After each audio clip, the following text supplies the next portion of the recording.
ದಿವಸದ 24 ಗಂಟೆಗಳಲ್ಲಿ ಅಟ್ಲೀಸ್ಟ್ ಸ್ವಲ್ಪ ಹೊತ್ತು ನಮಗೆ ಪರ್ಸನಲ್ಲಾಗಿ ನಾವು ಒಂದು ಸ್ವಲ್ಪ ಹೊತ್ತಲ್ಲ, ಟೈಮ್ ಆ್ಯಂಡ್ ಸ್ಪೇಸ್ ಸ್ವಲ್ಪ ನಮಗೋಸ್ಕರ ಕೊಟ್ಟು ತೊಡಗಿಸ್ಕೊಂಡ್ರೆ ಇದು ವಿವೇಕದ ಲಕ್ಷಣ. ನಮಗೋಸ್ಕರ ನಾವು 24 ಗಂಟೆಯಲ್ಲಿ ಒಂದು ದಿವಸದಲ್ಲಿ ಸ್ವಲ್ಪ ಹೊತ್ತು ನಮಗೋಸ್ಕರ, ಇದು ವಿವೇಕದ ಲಕ್ಷಣ. ಇದನ್ನು ನೀವು ಎಫರ್ಟ್ ಅಂತ ಕರೀರಿ ಅಥವಾ ಸಾಧನೆ ಅಂತ ಕರೀರಿ, ಏನು ಬೇಕಾದರೂ ಕರೀರಿ. ನಿಮಗೋಸ್ಕರ ನೀವು ಕಳೆದಿದ್ದ ಆ ಗಳಿಗೆಗಳಿದೆಯಲ್ಲ, ಇದು ಖಂಡಿತ ಫಲಿತಾಂಶವನ್ನು, ಒಳ್ಳೆಯ ಫಲಿತಾಂಶವನ್ನು ಕೊಟ್ಟೇ ಕೊಡುತ್ತೆ, ಡೌಟೇ ಇಲ್ಲ. ಎಲ್ಲರಿಗೂ ಸರ್ಪ್ರೈಸ್ ಬೇಕು ಜೀವನದಲ್ಲಿ, ಗಿಫ್ಟ್ ಬೇಕು ಜೀವನದಲ್ಲಿ, ಎಲ್ಲರಿಗೂ ಅದೃಷ್ಟ ಖುಲಾಯಿಸಬೇಕು ಜೀವನದಲ್ಲಿ, ಬ್ಲೆಸ್ಸಿಂಗ್ಸ್ ಬೇಕು, ಬೆನಿಡಿಕ್ಷನ್ಸ್ ಬೇಕು, ಬೆನಿಫಿಟ್ಸ್ ಬೇಕು. ಆದರೆ ಎಲ್ಲ ಬಿಟ್ಟು ಬರಬೇಕು. ಹೇಗೆ ಸಾಧ್ಯ? ಇಷ್ಟಾದರೂ ಪರಮಾತ್ಮ ಎಷ್ಟು ಕರುಣಾಳು, ಎಷ್ಟು ದಯಾಮಯಿ, ಪ್ರತಿಯೊಂದು ಅವನ ಸೃಷ್ಟಿಯಲ್ಲಿರೋ ಪ್ರತಿಯೊಬ್ಬರಿಗೂ ಎಷ್ಟು ಕಾಳಜಿಯಿಂದ, ಅಕ್ಕರೆ, ಆಸಕ್ತಿಯಿಂದ ನೋಡ್ಕೊಳ್ತಾ ಇದ್ದಾನೆ ಅಂದರೆ, ಗಿಫ್ಟ್ ಬಾಗಿಲಲ್ಲೇ ರೆಡಿ ಇದೆ. ಅವನೇ ಸ್ವತಃ ಕೈಯಲ್ಲಿ ಗಿಫ್ಟ್ ಇಟ್ಕೊಂಡು ಕಾಯ್ತಾ ಇದ್ದಾನೆ ಪರಮಾತ್ಮ. ಆದರೆ ನಮ್ಮ ಕೈಗೆ ಸಿಗ್ತಾ ಇಲ್ಲ. ಯಾಕೆ? ನಾವೆಷ್ಟೋ ಸತಿ ಅಂದ್ಕೊಳ್ತೀವಿ ಕೈಗೆ ಸಿಕ್ಕಿದ್ದು ಬಾಯಿಗಿಲ್ಲ ಅಂತ ಅಂದ್ಕೊಳ್ತೀವಿ. ಆಮೇಲೆ ನಾವೇ ಸಮಾಧಾನ ಮಾಡ್ಕೊತೀವಿ, ಅಯ್ಯೋ ನಾವು ಕೇಳ್ಕೊಂಡು ಬಂದಿಲ್ಲ, ಅಥವಾ ನಾನು ಯಾವ ಜನ್ಮದ ಪಾಪ ಮಾಡಿದ್ದೀನೋ, ಪುಣ್ಯ ಇಲ್ಲ, ನನ್ನ ಗ್ರಹಚಾರ ನೆಟ್ಟಿಲ್ಲ, ಹೀಗೆ ಹೇಳ್ಕೊಂಡು ಗೊಣಕೊಂಡು ಸುಮ್ಮನಾಗ್ಬಿಡ್ತೀವಿ. ನಮಗೆ ಆ ಬಾಗಿಲ ಹತ್ರ ಇರೋ ಗಿಫ್ಟು, ಪರಮಾತ್ಮ ಕೈಲಿಟ್ಕೊಂಡು ಕಾಯ್ತಾ ಇರೋ ಗಿಫ್ಟು ಯಾಕೆ ಸಿಗ್ತಾ ಇಲ್ಲ? ಒಂದೇ ಒಂದು ಕಾರಣ, ನಮ್ಮ ಹೃದಯದ ಬಾಗಿಲು ಮುಚ್ಚಿದೆ. ನಮಗೆ ಪರಮಾತ್ಮ ಅಲ್ಲಿ ನಿಂತಿದ್ದು ಕೂಡ ಪರಿವಿಲ್ಲ. ಅವನ ಪ್ರೆಸೆನ್ಸು ಬಾಗಿಲಲ್ಲಿರೋದು ಗೊತ್ತಾಗ್ತಾ ಇಲ್ಲ. ಅವನು ಬಾಗಿಲು ತಟ್ತಾ ಇರೋದು ನಮಗೆ ಕೇಳಿಸ್ತಾನೇ ಇಲ್ಲ. ಹೃದಯದ ಬಾಗಿಲು ಮುಚ್ಚಿದೆ, ಕೇಳಿಸ್ತಾ ಇಲ್ಲ ಏನೂ. ನಮ್ಮದೇ ನಮ್ಮ ಪ್ರಪಂಚ, ನಮ್ಮದೇ ನಮ್ಮ ಲೋಕ ಅನ್ಕಾನ್ಷಿಯಸ್ ಆಗಿ, ಯಾಂತ್ರಿಕವಾಗಿ, ಮೆಕ್ಯಾನಿಕಲ್ ಆಗಿ, ಅನ್ಅವೇರ್ನೆಸ್ನಲ್ಲಿ, ಅಭ್ಯಾಸದ ಮೇಲೆ ಎಲ್ಲೋ ಮುಳುಗೋಗಿದ್ದೀವಿ. ನಾವು ಇದನ್ನು ಬ್ಯುಸಿ ಅಂತೀವಿ. ನಮ್ಮದೇ ಲೋಕದಲ್ಲಿ ನಾವು ಬ್ಯುಸಿ. ಪರಮಾತ್ಮ ಬಂದಿದ್ದು ಬಾಗಿಲು ತಟ್ತಾ ಇರೋದು ಏನೂ ಕೇಳಿಸ್ತಾ ಇಲ್ವಲ್ಲ. ನಾವು ಯಾವಾಗ ನಮ್ಮದು ಇದ್ರ ಲೋಕದಲ್ಲಿ ಮುಳುಗೋಗ್ಬಿಟ್ಟಿದ್ದೀವಿ, ಕೇಳಿಸೋಕ್ಕೆ ಸಾಧ್ಯ ಇಲ್ಲ. ಅದಕ್ಕೆ ಹಿಂದಿನಿಂದ ಗುರುಗಳು ಹೇಳ್ತಾ ಇದ್ರು, ಉಪದೇಶ ಅಂದರೆ ಇದೇನೆ, ಹತ್ತಿರ ಕೂತ್ಕೊಂಡು ಹೇಳು. ಏನು ಹೇಳ್ತಾ ಇದ್ರು? ನೀನು ಧ್ಯಾನ ಮಾಡು, ಸ್ವಲ್ಪ ಹೊತ್ತು ಗಾಯತ್ರಿ ಮಾಡು, ಪ್ರಾಣಾಯಾಮ ಮಾಡು, ಯೋಗಾಸನ ಮಾಡು, ನಿನ್ನ ಜೊತೆಗೆ ನಿನಗೆ ಟೈಮ್ ಕೊಟ್ಕೋ ಅಂತ ಹೇಳಿಕೊಟ್ರು. ಆವಾಗ ಅನಿಸುತ್ತೆ, ನಾ ಇದಕ್ಕೆಲ್ಲ ಮಾಡ್ತಾ ಕೂತಿದ್ರೆ ನನ್ನ ಕೆಲಸ ಮಾಡೋರು ಯಾರು? ಇಷ್ಟೊಂದು ಕೆಲಸ ಬಾಕಿ ಇದೆ, ಬ್ಯುಸಿ ನಾನು. ಇದನ್ನೆಲ್ಲ ಮಾಡಿದ್ರೆ ಏನಾಗ್ಬಿಡುತ್ತೆ? ನಂಗೆ ಹಣ ಬರುತ್ತಾ, ದುಡ್ಡು ಬರುತ್ತಾ, ಕಾಸು ಬರುತ್ತಾ, ಅಥವಾ ಪವರು, ಪ್ರೆಸ್ಟೀಜು ಎಲ್ಲ ನಾನು ಯೋಗ ಮಾಡ್ಕೊಂಡು ಕೂತ್ಕೊಂಡ್ರೆ ಬರುತ್ತಾ? ಇದರಿಂದ ಏನು ಬರುತ್ತೆ ಹೇಳಿ? ಇದೆಲ್ಲ ಮಾಡಿದ್ರೆ ಏನೂ ಬರಲ್ಲ. ಆದರೆ ನೀವು ಪ್ರಾಣಾಯಾಮ, ಧ್ಯಾನ ಒಂದು 10 ನಿಮಿಷ 15 ನಿಮಿಷ ನಿಮಗೋಸ್ಕರ 24 ಗಂಟೆಲಿ ಕೊಟ್ಟರೆ ಅದು ನಿಮ್ಮನ್ನು ಎಬ್ಸುತ್ತೆ. ಬಾಗಿಲು ತಟ್ಟಿದ್ದು ಕೇಳಿಸುತ್ತೆ. ಯಾರೋ ನಮಗೋಸ್ಕರ ಗಿಫ್ಟ್ ಇಟ್ಕೊಂಡು ಕಾದಿರೋದು ಗೊತ್ತಾಗತ್ತೆ. ಪರಮಾತ್ಮ ಬಾಗಿಲಲ್ಲಿರೋದು ಗೊತ್ತಾಗತ್ತೆ. ಅರಿವು ಇದು ಬರುತ್ತೆ, ಎಚ್ಚರ ಆಗುತ್ತೆ, ಅಲರ್ಟ್ ಆಗ್ತೀರಾ, ಎಚ್ಚರ ಆಗ್ತೀರಾ, ಏನು ನಡೀತಾ ಇದೆ ಸುತ್ತ ಅಂತ ಗೊತ್ತಾಗತ್ತೆ. ಇದೆಲ್ಲ ಮಾಡಿದ್ರೆ, ಇದೆಲ್ಲ ಕೊಟ್ಟಾಗ, ಜಪ ಕೊಟ್ಟಾಗ, ಧ್ಯಾನ ಕೊಟ್ಟಾಗ ಎಲ್ಲರೂ ಉಪದೇಶ ತಗೊಳ್ಳೋದಂತೂ ತೊಗೊಂಡ್ಬಿಡ್ತಾರೆ. ಆಮೇಲೆ ಇದನ್ನೂ ಕೂಡ ತಮ್ಮ ಮಾಮೂಲಿ ಕೆಲಸದ ಜೊತೆಗೆ ಇದು ಅಭ್ಯಾಸ ಮಾಡ್ಕೊಂಡ್ಬಿಡ್ತಾರೆ. ಇದು ನಿಮ್ಮನ್ನು ಎಬ್ಬಿಸ್ಬೇಕು. ನೀವು ಅದನ್ನೇ ಅಭ್ಯಾಸ ಮಾಡಿಕೊಂಡು ಮಾಮೂಲಾಗಿ ನೀವು ಎಲ್ಲ ಕೆಲಸದ ಥರ ಜಪನೂ ಸೇರ್ಕೊಂಡ್ಬಿಡುತ್ತೆ, ಯೋಗಾನೂ ಸೇರ್ಕೊಂಡ್ಬಿಡುತ್ತೆ. ಇದರಿಂದ ನಿಮ್ಮ ಜೀವನದಲ್ಲಿ ಏನೂ ಪರಿಣಾಮ ಆಗಲ್ಲ. ನಿಮ್ಮ ಜೀವನದಲ್ಲಿ ಇದು ಒಂದು ಸೇರ್ಕೊಳ್ಳುತ್ತೆ. ಇದೇ ಅಡ್ಡ ಆಗೋಗುತ್ತೆ. ಈ ಅಭ್ಯಾಸಗಳು ಏನನ್ನ ನೀವು ಟೈಮ್ ಕೊಟ್ಟು ಮಾಡ್ತಾ ಇದ್ದೀರಾ, ಸಾಧನೆ ಅಂತ ಹೆಸರು ಕೊಟ್ಟು ಅದೇ ಅಡ್ಡ ಆಗಿದೆ, ಇವಾಗ ಒಳಗೋಗೋಕ್ಕಾಗ್ತಿಲ್ಲ. ಯಾಕೆ ಅಂದರೆ ಅದು ಒಂದು ಅಭ್ಯಾಸ ಆಗೋಗಿದೆ ನಿಮಗೆ. ಅದು ನಿಮ್ಮನ್ನು ಎಬ್ಬಿಸ್ಬೇಕಾಗಿತ್ತು, ನೀವೇ ಅದನ್ನು ಮಲಗಿಸ್ಬಿಟ್ಟಿದ್ದೀರ. ಇವಾಗ ಏನು ಮಾಡಬೇಕು? ಅದು ಹೇಳ್ಬೇಕಾದ್ರೆ ನಾವು ತಿಳ್ಕೋಬೇಕು, ಈ ಸಾಧನೆಗಳು ಏನು ಮಾಡ್ತಿದ್ದೀವೋ ಅದು ನನ್ನನ್ನು ಎಚ್ಚರ ಮಾಡ್ತಾ ಇದೆ, ನನ್ನನ್ನು ಸಿದ್ಧ ಮಾಡ್ತಾ ಇದೆ, ಪ್ರಿಪೇರ್ ಮಾಡ್ತಾ ಇದೆ ನನಗೆ ಆ ಗಿಫ್ಟನ್ನು ರಿಸೀವ್ ಮಾಡೋಕ್ಕೆ. ಅನುಗ್ರಹ ಬಾಗ್ಲ ಹತ್ರ ಕಾಯ್ತಾ ಇರೋದು, ಪ್ರತಿ ಕ್ಷಣ ಕಾಯ್ತಾ ಇರೋದು ನಮಗೆ ಬೆನಿಡಿಕ್ಷನ್ಸ್, ಬ್ಲೆಸ್ಸಿಂಗ್ಸ್, ಅನುಗ್ರಹ. ಇದರ ವ್ಯಾಲ್ಯೂ ನಮಗಿನ್ನೂ ಗೊತ್ತಿಲ್ಲ. ಅನುಗ್ರಹ, ಕೃಪೆ, ಅದರ ವ್ಯಾಲ್ಯೂ ಅದು ನಾವು ರೆಡಿ ಇದ್ರೇ ಸಿಕ್ಕೋದು, ನಾವು ಅಲರ್ಟ್ ಆಗಿದ್ರೇ ಸಿಕ್ಕೋದು. ಈ ಸಾಧನಗಳೆಲ್ಲ ನಮಗೇನೂ ಕೊಡಲ್ಲ, ನಮ್ಮನ್ನು ಎಬ್ಬಿಸುತ್ತೆ. ಸಾಧನ ಯಾಕೆ ಬೇಕು? To prepare. It prepares you to receive the gifts. ನೋಡಿ, ಯಾರಾದರೂ ಎನ್ಲೈಟನ್ ಪೀಪಲ್, ಯಾರಾದ್ರೂ ಅನುಭವಸ್ಥರು, ಅವ್ರಿಗೆ ಜ್ಞಾನೋದಯ ಆದವ್ರನ್ನ ಕೇಳಿ, ನಿಮ್ಮ ಜೀವನ ಯಾಕೆ ಇಷ್ಟು ಚೆನ್ನಾಗಿದೆ, ಖುಷಿಯಾಗಿದ್ದೀರಾ ಅಂದರೆ ಅವ್ರೇನು ಹೇಳ್ತಾರೆ? ನಾನು ಮಾಡ್ತಾ ಇರೋ 20 ವರ್ಷ, 40 ವರ್ಷ, 50 ವರ್ಷದ ಸಾಧನೆಯಲ್ಲಿ ನನ್ನ ಹೃದಯ ಓಪನ್ ಆಯಿತು. ನಾನೊಂದಿಷ್ಟು ಟೈಮ್ ಕೊಟ್ಕೊಂಡು ಮಾಡ್ತಾ ಇದ್ದೆ.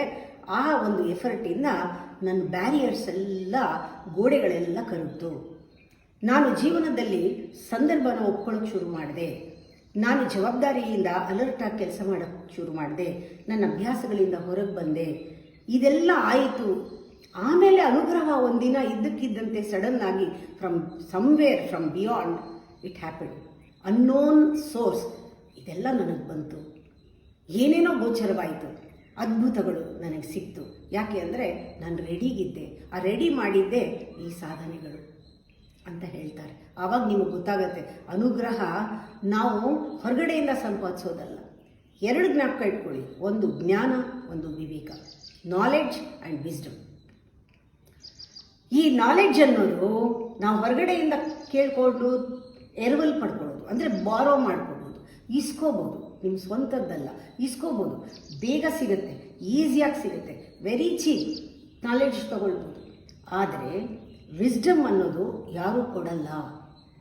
ವಿಸ್ಡಮ್ ಅನ್ನೋದು ನಾವೇ, it should come from the core. ನಿಮ್ಮ ಒಳಗಿಂದ ವೆಲ್ಸಪ್, ಇದು ಒಳಗಿಂದ ಬರೋದು. ಇದು ಬಹಳ ಕಾಸ್ಟ್ಲಿ, ಚೀಪ್ ಇಲ್ಲ, ಇದು ಯಾರೂ ಕೊಡಲ್ಲ. ಇದು ವೆರಿ ರೇರ್, ಅಪರೂಪ, ಈಸಿಯಾಗೂ ಸಿಗಲ್ಲ. Very rare, very costly, very expensive.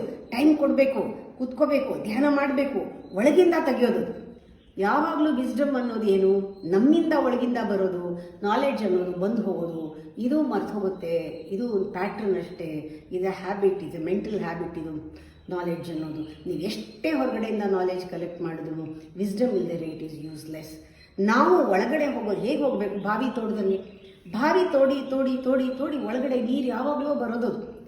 ಅದು ತೋಡ್ತಾ ಇರುವಾಗ ಎಷ್ಟು ಅಬ್ಸ್ಟ್ರಕ್ಷನ್ ಬರುತ್ತೆ, ಎಷ್ಟೊಂದು ಅಡಚಣೆಗಳು ಬರುತ್ತೆ, ದೊಡ್ಡ ದೊಡ್ಡ ಬಂಡೆಕಲ್ಲೇ ಅಡ್ಡ ಬರ್ಬೋದು. ಆ ರೀತಿ ನಮ್ಮ ಸಾಧನೆಯಲ್ಲಿ ನಾವು ಏನು ಎಫರ್ಟ್ ಮಾಡ್ತಾ ಇದ್ದೀವಿ ಅದರಲ್ಲಿ ಎಷ್ಟೋ ನಮ್ಮ ಕರ್ಮದಿಂದ ಅಭ್ಯಾಸಗಳನ್ನ ಬಿಡೋದು ಕಷ್ಟ ಆಗುತ್ತೆ. ಡೈನಮೈಟ್ ಇಟ್ಟು ಎಷ್ಟೋ ಸತಿ ಕಲ್ಲನ್ನ ಒಡೆದು ಒಳಗಡೆ ಹೋಗಬೇಕಾಗತ್ತೆ. ಹಾಗೆ ನಮ್ಮ ಜೀವನದಲ್ಲಿ ಹೋಗ್ತಾ ಹೋಗ್ತಾ ಹೋಗ್ತಾ ಬೇಕಾದಷ್ಟು ಅಡಚಣೆಗಳು ಬರುತ್ತೆ. ನೀವು ಮಾಡ್ತಾ ಇರಬೇಕು, ನೀವು ಟೈಮ್ ಕೊಡ್ತಾನೇ ಇರಬೇಕು, ಆಗ 20 ನಿಮಿಷ ಕೊಡ್ತಾನೇ ಇರಬೇಕು. ಆವಾಗ ಸಡನ್ ಆಗಿ ಒಂದು ದಿವಸ ಆ ಬಾವಿನಲ್ಲಿ ಹೇಗೆ ನೀರು ಚಿಮ್ಮಿ ಬರುತ್ತೋ ಹಾಗೆ ಇಟ್ ವೆಲ್ಸಪ್, ಇಟ್ ಕಮ್ಸ್ ಔಟ್. ನಿಮ್ಮ ವಿಸ್ಡಮ್ ನಿಮಗೆ ಗೊತ್ತಾಗುತ್ತೆ ಆವಾಗ ಏನೇನು ಸಿಗುತ್ತೆ ಅಂತ ಎಲ್ಲಾನು. ಆ ಪ್ರಾಸೆಸ್ನಲ್ಲಿ ನಮ್ಮ ದೇಹ ಶುದ್ಧಿ ಆಗುತ್ತೆ, ನಮ್ಮ ಮನಸ್ಸು ಶುದ್ಧಿ ಆಗುತ್ತೆ, ನಮ್ಮ ಅಹಂಕಾರ ಎಷ್ಟೋ ಕಡೆ ಬಲಿ ಕೊಟ್ಟಿರ್ತೀವಿ. ಇದೆಲ್ಲ ಇಂಟ್ರಾಸ್ಪೆಕ್ಷನ್ನಲ್ಲಿ ಆತ್ಮ ಸಂಶೋಧನೆಯಲ್ಲಾಗುತ್ತೆ. ಒಂದು ಉದಾಹರಣೆ ಕೊಡ್ತೀನಿ. ಒಂದು ಕ್ವಾಲಿಟಿ ನಮ್ಮಲ್ಲಿರೋದು ರಾ ಎನರ್ಜಿ, ಒಂದು ನೆಗೆಟಿವ್ ಕ್ವಾಲಿಟಿ. ಯಾವ ರೀತಿ ಆತ್ಮ ಸಂಶೋಧನೆಯಿಂದ ಪಾಸಿಟಿವ್ ಆಗುತ್ತೆ, ಹೇಗೆ ಆಗುತ್ತಿದ್ದು, ಇದಕ್ಕೆ ಒಂದು ಉದಾಹರಣೆ ಕೊಡ್ತೀನಿ ನೋಡಿ. ಈಗ ಮನುಷ್ಯರು ಸಾಮಾನ್ಯವಾಗಿ ನೋಡಿದ್ರೆ ಅವರು ನಿರಂತರವಾಗಿ ಕಾನ್ಸ್ಟೆಂಟಾಗಿ ಅತೃಪ್ತರಾಗಿರ್ತಾರೆ. ಎಷ್ಟೋ ಜನ ನೋಡ್ತೀನಿ ನಾನು, ಯಾಕೆ ಇವರು ಇಷ್ಟ ಅತೃಪ್ತಿ? ಎಷ್ಟೋ ಜನ್ಮದ ಒಂದು ಅನ್ಫುಲ್ಫಿಲ್ಡ್ ಡಿಸೈರ್ಸ್ ತುಂಬಿಟ್ಟಿರುತ್ತೆ ಮನಸ್ಸಿನಲ್ಲಿ. ಯಾವುದು ಏನಾದರೂ ಇದ್ದರೂ ಅತೃಪ್ತಿ, ಏನಾದರೂ ಇಲ್ಲದೆ ಇದ್ದರೂ ಅತೃಪ್ತಿ. ಅವ್ರಿಗೆ ಸದಾ ಅತೃಪ್ತಿ, ಎಲ್ಲದರಲ್ಲೂ ಯಾವಾಗಲೂ ಅದೊಂಥರ ಅಭ್ಯಾಸ ಆಗೋಗಿರುತ್ತೆ. ಅತೃಪ್ತಿ ಅನ್ನೋದೇ ಅವ್ರ ಸ್ವಭಾವ ಆಗೋಗಿರುತ್ತೆ. ಅವರು ಗುಣನೇ ಅತೃಪ್ತರು, ಆ ರೀತಿ ಆಗ್ಬಿಟ್ಟಿರ್ತಾರೆ. ಇದು ಮನಸ್ಸಿನ ಸ್ಥಿತಿ, ಹಾಗಾಗ್ಬಿಟ್ಟಿರ್ತಾರೆ, ಅವ್ರಿಗೆ ಅಭ್ಯಾಸ ಆಗ್ಬಿಟ್ಟಿರ್ತಾರೆ. ಹಾಗೆ ಅಂತ ಅವ್ರಿಗೆ ಜಾಸ್ತಿ ದುಡ್ಡಿಲ್ವಾ? ಅದೆಲ್ಲ ಕಾರಣ. ಜಾಸ್ತಿ ದುಡ್ಡಿದೆ ಅಥವಾ ಗಂಡ ಸರಿಗಿಲ್ವಾ? ಇಲ್ಲ, ಗಂಡ ತುಂಬ ಒಳ್ಳೆಯವರು, ಮಕ್ಕಳು ಚೆನ್ನಾಗಿದ್ದಾರೆ, ಯಾವುದೂ ಹೊರಗಡೆ ಕೊರತೆ ಇಲ್ಲ, ಆದರೂ ಅತೃಪ್ತಿ. ಈ ಒಂದು ಅತೃಪ್ತ ಸ್ಥಿತಿ ಏನಿದೆ ಅದು ರಾ ಎನರ್ಜಿ, ಮನಸ್ಸು, ಆ ಅತೃಪ್ತ ಸ್ಥಿತಿ ಮನಸ್ಸಿನ ಸ್ವಭಾವ. ಆ ಅತೃಪ್ತಿಯಿಂದಲೇ ಅದು ಎಕ್ಸಿಸ್ಟ್ ಆಗಿರೋದು. ಅತೃಪ್ತಿ ಇಲ್ಲದೆ ಇದ್ರೆ ಮನಸ್ಸೇ ಇರ್ತಾ ಇರಲಿಲ್ಲ. ನಾವು ಕಾನ್ಷಿಯಸ್ ಲೆವೆಲಲ್ಲಿ ಇರ್ತೀವಿ. ಆ ಮೈಂಡ್ ಇರೋದು ಯಾಕೆ? All negativity. ನಮಗೆ ಬೇಜಾರಾದರೆ ಮನಸ್ಸಿಗೆ ಶಕ್ತಿ, ನಮಗೆ ಅತೃಪ್ತಿ ಆದರೆ ಮನಸ್ಸಿಗೆ ಶಕ್ತಿ, ನಮಗೆ ಕಾಮ ಕ್ರೋಧಾದಿಗಳಿದ್ರೆ ಮನಸ್ಸಿಗೆ ಶಕ್ತಿ. ಅದರಿಂದನೇ ಮನಸ್ಸು ಜೀವಂತವಾಗಿರೋದು. ಆ ಮನಸ್ಸು ಇರೋದೇ, ಅದರ ಒಂದು ಅಸ್ತಿತ್ವವೇ ಅತೃಪ್ತಿ. ಹಾಗಿರುತ್ತೆ. ಅದಕ್ಕೆ ನಮಗೆ ಗೊತ್ತಾಗಬೇಕು. ಏನು ಗೊತ್ತಾಗಬೇಕು? ಈ ಅತೃಪ್ತ ಸ್ಥಿತಿ ಅನ್ನೋದು ಮನಸ್ಸಿಂದೇ, ಇದು ನನ್ನ ಮನಸ್ಸಿಂದೇನೆ. ನಾನು ಇದರಿಂದ ತೃಪ್ತಿಯನ್ನು ಬೇಡ್ತಾ ಇದ್ದೀನಿ, ಶಾಂತಿಯನ್ನು ಬೇಡ್ತಾ ಇದ್ದೀನಿ. ಯಾವತ್ತೂ ನನ್ನ ಮನಸ್ಸು ನನಗೆ ತೃಪ್ತಿಯನ್ನು ಕೊಡಲ್ಲ, ಶಾಂತಿಯನ್ನು ಕೊಡಲ್ಲ. ನನ್ನ ಮನಸ್ಸು ನನಗೆ ನೆಮ್ಮದಿಯನ್ನು ಕೊಡಲ್ಲ. ಇದು ಅದರ ಸ್ವಭಾವ ಅಲ್ಲ. ನಾನು ಇಂಪಾಸಿಬಲ್, ಆಗಕ್ಕೆ ಸಾಧ್ಯವೇ ಇಲ್ಲದೆ ಇರೋದನ್ನು, ಅಸಾಧ್ಯತೆಯನ್ನು ನಾನು ಇದರಿಂದ ಅಪೇಕ್ಷೆ ಪಡ್ತಾ ಇದ್ದೀನಿ, ಫೂಲ್ ಅಂತ ಗೊತ್ತಾಗಬೇಕು. ನಮ್ಮ ಮನಸ್ಸಿಂದ ನಾನು ಅಪೇಕ್ಷೆ ಪಡ್ತಾ ಇದ್ದೀನಿ, ನಾನು ಈ ಮನಸ್ಸನ್ನು ದೂರ ಇಡಬೇಕು. I have to put this mind aside. ಇದು 20 ನಿಮಿಷ ಪಕ್ಕಕ್ಕೆ ಇಡೋದು ಗೊತ್ತಾಗತ್ತೆ, ಯಾವ ರೀತಿ ಪಕ್ಕಕ್ಕೆ ಇಡಬೇಕು ಮನಸ್ಸನ್ನ ಅಂತ ನಮಗೆ ಗೊತ್ತಾಗಬೇಕು. ನಾವು ಯಾವತ್ತೂ ನಮ್ಮ ತೃಪ್ತಿಗೆ ಬೇರೆಯವ್ರನ್ನ ಕಾರಣ ಮಾಡಿಬಿಡ್ತೀವಿ. ನಮ್ಗೆ ಆ ಸ್ಥಿತಿ ಬಂದಾಗ ನಾವು ಹೊರಗಡೆಯಿಂದ ಕಾರಣ ಮಾಡ್ತೀವಿ. ನಾವು ನೋ ಎಕ್ಸ್ಕ್ಯೂಸ್ ಫ್ರಮ್ ಔಟ್ಸೈಡ್. ಹೊರಗಡೆ ಏನಿಲ್ವೇ ಇಲ್ಲ, ಬೆರಳನ್ನ ಆಚೆ ತೋರಿಸೋಂಗೇ ಇಲ್ಲ. ನಮಗೆ ಗೊತ್ತಾಗತ್ತೆ ಇದು ಫಂಕ್ಷನಿಂಗ್ ಆಫ್ ಮೈ ಮೈಂಡ್, ಇದು ನನ್ನ ಮನಸ್ಸಿನ ಸ್ಥಿತಿ, ಇದರಿಂದ ನಾನು ಹೊರಗೆ ಬರಬೇಕು. ಇದನ್ನು ಬೇರೆಯವ್ರು ಹೇಳಿದ್ರೆ ಏನಿಲ್ಲ, ನಿನ್ನ ಮನಸ್ಸಂಗೆ, ನೀನು ಹೊರಗೆ ಬಾ, ಇದೆಲ್ಲ ಉಪದೇಶದಲ್ಲಿ ಆಗಲ್ಲ. ಆತ್ಮ ಸಂಶೋಧನೆಯಲ್ಲಿ, ಇಂಟ್ರಾಸ್ಪೆಕ್ಷನ್ನಲ್ಲಿ ನಾವೇ ನಮ್ಮ ಮನಸ್ಸನ್ನು ವಾಚ್ ಮಾಡಿ ಗೊತ್ತಾಗತ್ತೆ. ಎಷ್ಟೋ ಸತಿ ನಾವು ಹಿಂದೆ ನಮ್ಮ ಮನಸ್ಸು ನಮಗೆ ಈ ರೀತಿ ಮಾಡಿತ್ತು, ನಮಗೆ ಜ್ಞಾಪಕ ಬರಬೇಕು. ನಾನು ಆವಾಗ ಇಷ್ಟಪಟ್ಟಿದ್ದೆ, ಇದಾದರೆ ತೃಪ್ತಿ ಸಿಗತ್ತೆ ಅಂದ್ಕೊಂಡಿದ್ದೆ ಲೈಫ್ನಲ್ಲಿ, ಇದಾದರೆ ನನ್ನ ಸಮಾಧಾನ ತೃಪ್ತಿ ಸಿಗತ್ತೆ ಅಂದ್ಕೊಂಡಿದ್ದೆ, ಅದು ಆಯಿತು, ಆದರೂ ತೃಪ್ತಿ ಸಿಗಲಿಲ್ಲ. ಪುನಃ ನನಗೆ ತೃಪ್ತಿ ಸಿಗ್ತಾ ಇಲ್ಲ ಮನಸ್ಸಿಂದ. ಇದೆಲ್ಲ ಸಿಕ್ಕದ ಮೇಲೆ ಸಿಗುತ್ತೆ ಅಂದ್ಕೊಂಡಿದ್ದೆ, ಸಿಗಲಿಲ್ಲ. ಈ ವಸ್ತು ಸಿಗುತ್ತೆ, ಇದು ಸಿಗುತ್ತೆ, ಆಮೇಲೆ ಅಂದ್ಕೊಂಡಿದ್ದೆ, ಸಿಗಲಿಲ್ಲ. ಈ ಮನಸ್ಸು ಸಿಕ್ಕದಂಗೆ ಮಾಡ್ತು ಸ್ವಲ್ಪ ಹೊತ್ತು, ಆಮೇಲೆ ಇಲ್ಲ ಅದು. ಅದರಿಂದ ಈ ಅಭ್ಯಾಸಗಳಿಂದ ನಾನು ಕಲ್ತಿಲ್ಲ, ಇನ್ನು ಬಿದ್ದಿದ್ದ ಒಂದು ಹಳ್ಳಕ್ಕೆ ಬೀಳ್ತಾ ಇದ್ದೀನಿ, ಪಾಠ ಕಲ್ತಿಲ್ಲ ನಾನು ಅನ್ನೋದು ಇಂಟ್ರೋಸ್ಪೆಕ್ಷನಲ್ಲಿ ಗೊತ್ತಾಗುತ್ತೆ. ನಾನು ವಾಚ್ ಮಾಡಬೇಕು. ಪರಿವರ್ತನೆ ವಾಚ್ ಮಾಡೋದು ಹೆಂಗೆ? ಅಬ್ಸರ್ವ್ ಮಾಡಬೇಕು, ಎಕ್ಸಾಮಿನ್ ಮಾಡಬೇಕು. ಯಾಕೆ ನಾನು ಈ ಥರ ಮಾಡ್ತೀನಿ? ಪದೇ constantly looking at yourself. ಈ ಥರ ಮಾಡಿದಾಗ ನಮ್ಗೆ ಗೊತ್ತಾಗುತ್ತೆ ಟ್ರಾನ್ಸ್ಫಾರ್ಮೇಷನ್ನು ಆಗಬೇಕಾದ್ರೆ ಏನಾಗಬೇಕಾಗಿಲ್ಲ. I have to know the madness of the mind. ಈ ಹುಚ್ಚುತನ ಮನಸ್ಸಿಂದು ನನಗೆ ಗೊತ್ತಾಗಬೇಕು. ಆವಾಗ ತಾನೇ ಎಲ್ಲ ಸರಿ ಹೋಗುತ್ತೆ. ಎವ್ರಿಥಿಂಗ್ ಸ್ಟಾರ್ಟ್ಸ್ ಒಂಥರ ಎಲ್ಲ ಅದರದ್ರ ಜಾಗಕ್ಕೆ ಬಂದು ಕೂತ್ಕೊಂಡು ಬಿಡುತ್ತೆ. ಎವ್ರಿಥಿಂಗ್ ಪರ್ಫೆಕ್ಟ್ ಆಗಿಬಿಡುತ್ತೆ. ನಮ್ಗೆ ಆವಾಗ ಗೊತ್ತಾಗುತ್ತೆ, ಓಹೋ ಇದು ಏನಿಲ್ಲ, ನನ್ನ ಹುಚ್ಚುತನ ಇದರಿಂದ ಹೀಗಿತ್ತು, ಇವಾಗ ಸರಿ ಹೋಗ್ತಾ ಇದೆ ಎಲ್ಲ ಅನ್ನೋದು. ಯಾವಾಗಲೂ ನಾವು ತಿಳ್ಕೋಬೇಕು, ನಮ್ಮ ಕೇಂದ್ರದಲ್ಲಿ ಏನಿದೆಯೋ, ಅದೇ ಯದ್ಭಾವಂ ತದ್ಭವತಿ ಅಂತೀವಿ. ಸೆಂಟ್ರಲ್ನಲ್ಲಿ ಏನಿದೆಯೋ ಅದೇನೇ ಪೆರಿಫೆರಿನಲ್ಲಿ ರಿಫ್ಲೆಕ್ಟ್ ಆಗೋದು. ನಾವು ನಮ್ಮಲ್ಲಿ ನೋಡ್ಕೋಬೇಕು. ನಮ್ಮ ಮನಸ್ಸಿನಲ್ಲಿ ಕಾಮ ಕ್ರೋಧಾದಿಗಳು ತುಂಬಿಕೊಂಡಿದ್ರೆ, ಇದೆಲ್ಲ ಹೇಳ್ತೀನಿ ನಾನು, ಇದು ವೀಡ್ಸ್ ಅಂತ. ವೀಡ್ಸ್ ಅಂದರೆ ಈ ಕಳೆ ಅಂತಾರಲ್ಲ, ಮುಳ್ಗಿಡ, ಕೆಲಸಕ್ಕೆ ಬಾರದೇ ಇರೋ ಗಿಡಗಳು ಬೆಳ್ಕೊಳುತ್ತಲ್ಲ, ಆ ಥರ ಕಾಮಕ್ರೋಧಾದಿಗಳ ಒಂದು ಬೇರು ನಮ್ಮಲ್ಲಿ ಒಳಗಡೆ ಇದ್ದರೆ, ಹೊರಗಡೆ ಪೆರಿಫೆರಿನಲ್ಲಿ ಎಲ್ಲ ದುಶ್ಚಟಗಳು, ದುರಾಲೋಚನೆಗಳು, ಕೆಟ್ಟದ್ದೇನೆ ಹೊರಗಡೆ ಕಾಣಿಸೋದು. ಮುಳ್ಳಿನ ಗಿಡ ಹೊರಗಡೆ ಬರೋದಕ್ಕೆ ಸಾಧ್ಯ? ಇದು flowers, foliage and the fragrance ಒಳಗಡೆ ಏನಿದೆ ಅದರದೇ ಹೊರಗಡೆ ಬರೋಕ್ಕೆ ಸಾಧ್ಯ ಅಲ್ವಾ? ನಮ್ಮಲ್ಲಿ ರೀಫೈನ್ ಆಗಬೇಕಾಗಿರೋದು ಹೊರಗಡೆ ಅಲ್ಲ, ಒಳಗಡೆ. ನಮ್ಮಲ್ಲಿ ಪ್ರತಿಯೊಂದೂ ಗುಣಗಳು ಏನೇನಿದೆ, ನೆಗೆಟಿವಿಟಿ ಎಲ್ಲ ಒಳಗಡೆಯಿಂದನೇ ನಾವು ರೀಫೈನ್ ಮಾಡ್ಕೊಳ್ಬೇಕು. ಆದರೆ ಮೇ ಬಿ ಒಂದು ಸುಮಾರು ವರ್ಷಗಳಿಂದ ಧರ್ಮದ ಹೆಸರಿನಲ್ಲಿ ಅಥವಾ ಮೊರಾಲಿಸ್ ಅಂತ ಮೊರಾಲಿಟಿ ಹೆಸರಿನಲ್ಲಿ ಅಥವಾ ರಿಫಾರ್ಮರ್ಸ್ ಅಂತ ಈ ಭೂಮಿ ಮೇಲೆ ಬಂದಿರೋರೆಲ್ಲರೂ ಕೂಡ ಕಮ್ಯಾಂಡ್ಮೆಂಟ್ಸ್ ಎಲ್ಲ ಮಾಡಿ ಹೊರಗಡೆಯಿಂದ ಜನಗಳನ್ನ ಆ ಬಿಹೇವಿಯರ್ ಪ್ಯಾಟ್ರನ್ನ ಚೇಂಜ್ ಮಾಡಿದ್ದಾರೆ. ಅಂದರೆ ಅರ್ಥ, ಹೊರಗಡೆ ಏನಿದೆ ಮುಳ್ಗಿಡ ಇದೆ, ಆದರೆ ಬದಲಾವಣೆ ಅಲ್ಲಿ ಮಾಡೋಕ್ಕಾಗಲ್ಲ. ಅಲ್ಲಿ ರೋಸಾ ಹೂವು ಬಣ್ಣದ ಹೂವು ಬರೋಕ್ಕೆ ಸಾಧ್ಯನಾ? ಇಲ್ಲ. ಯಾಕೆಂದರೆ ಒಳಗಡೆ ಬೇರಿರೋದು ಸೆಂಟರ್ನಲ್ಲಿ ಇದು. Always remember, energy flows from centre to the periphery. ಸೆಂಟರ್ನಲ್ಲಿ ಏನಿದೆಯೋ ಪೆರಿಫೆರಿ ಅದೇನೆ. ಆದರೆ ಹೊರಗಡೆ ಏನು ಮಾಡಿದ್ದಾರೆ ಅವರು?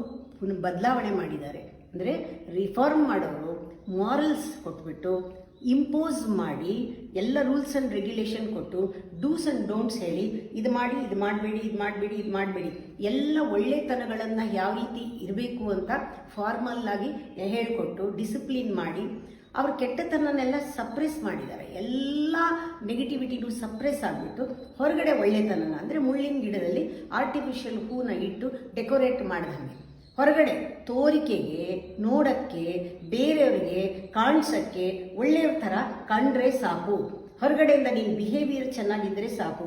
ತುಟಿನಲ್ಲಿ ನಗೆ ಇದ್ದರೆ ಸಾಕು, ಅದು ಆರ್ಟಿಫಿಷಿಯಲ್ ನಗೆ. ತೋರಿಕೆ ನಗೆ ತುಟಿನಲ್ಲಿ ಇದ್ದರೆ ಸಾಕು. ನಾಲ್ಗೆ ತುದಿನಲ್ಲಿ ನಯವಾಗಿ ಮಾತಾಡಿದ್ರೆ ಸಾಕು, ಎಲ್ರಿಗೂ ಮೆಚ್ಚೋ ಹಾಗೆ. ಅದೇ ಥರನೇ ನಾಟಕೀಯವಾಗಿ ಕೆಲವು ಮಾತುಗಳನ್ನ ಆಡ್ಬಿಟ್ಟು ಮುಗಿಸಿದ್ರೆ ಸಾಕು. ಮಂತ್ರಾಕ್ಷತೆ ಹಾಕಿ ಸೇವೆ ಮಾಡಿದ್ರೆ ಸಾಕು.